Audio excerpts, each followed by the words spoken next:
You want to create an amazing attention-grabbing blog post. Well, there's a number of ways you can do this, but just remember, people are visual.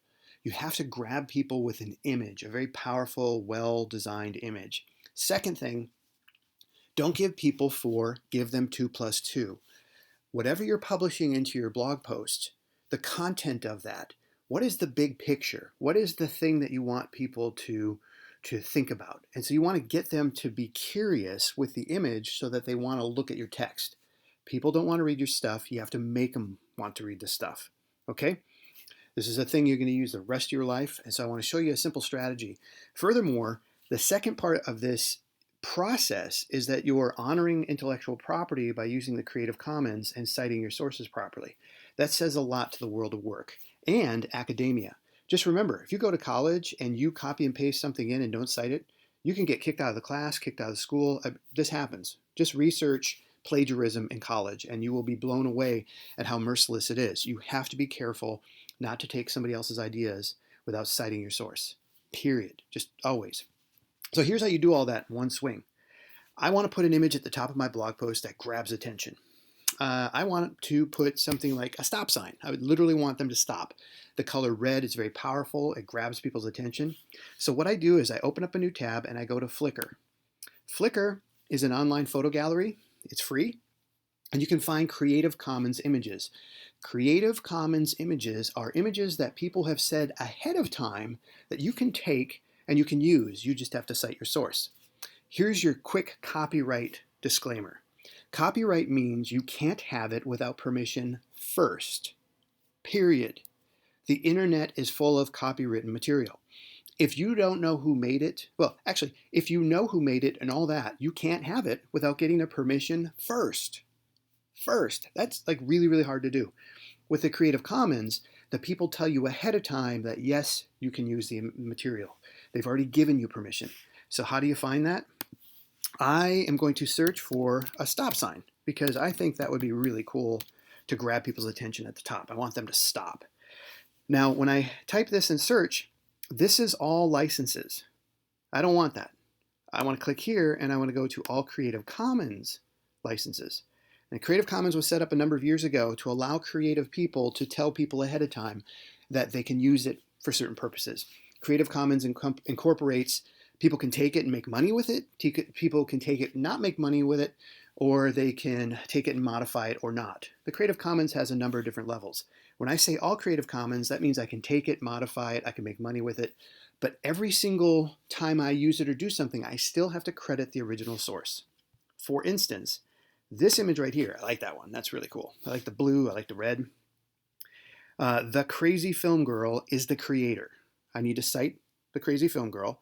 The name has to be here. I have to say that it came from Flickr and the date I got it. Okay, so all that stuff is the 4 things you need to have for proper citation.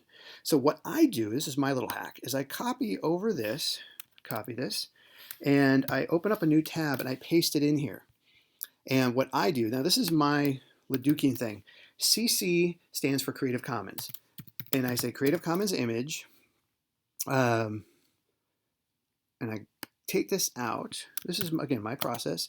Creative image stop sign, that's the title, by the Crazy Film Girl. The word follow came in when I grabbed it, at Flickr. And I can put 9/2020. And I could say, downloaded or whatever. But this allows me to say that this is not mine. It's that person's on Flickr. Somebody could go to Flickr and find the image. That's the real test. Can we find the original source? Well, the 9th of July, people would be able to. If it comes down, if they take it down after that, that's no big deal. But I just have to have that information. And so here's how I do this.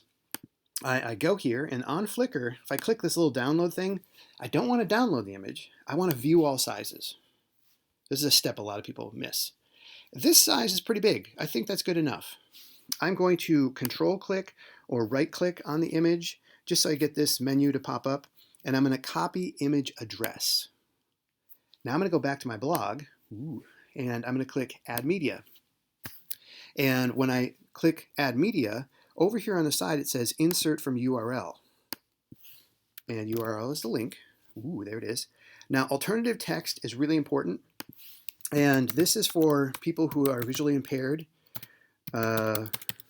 This will be red instead of, they can't see the picture, but the image will say image of a stop sign. And that's really important. That's respectful to people who are visually impaired. The next thing I do is I'm going to come over here and copy this. Again, I like to type it out in a blank tab. I find that quick and easy. And I'm going to go like this. And I'm going to put the caption right here. There's my citation. Then I click insert into post. And voila, my citation is down here. It's embedded. Now another thing is the image is not in this blog. It's being embedded in there from Flickr. So it doesn't take up any space on my blog. And I hit publish. And like magic, I have the image. And if I click preview, I can see what it looks like on the web. Oh my gosh. That is way more powerful than just a blob of text at the top. So during my classes, I ask my students to put a powerful image that summarizes the experience of the blog post in a creative way that kind of grabs attention. And again, you're not being quite as literal. If the blog post is about melody, you might think, okay, what would be creative and interesting from your experience with melody? It may not just be a musical note. It might be waves or harmony or some other thing that you search for and you try to find a striking image that grabs attention. All right.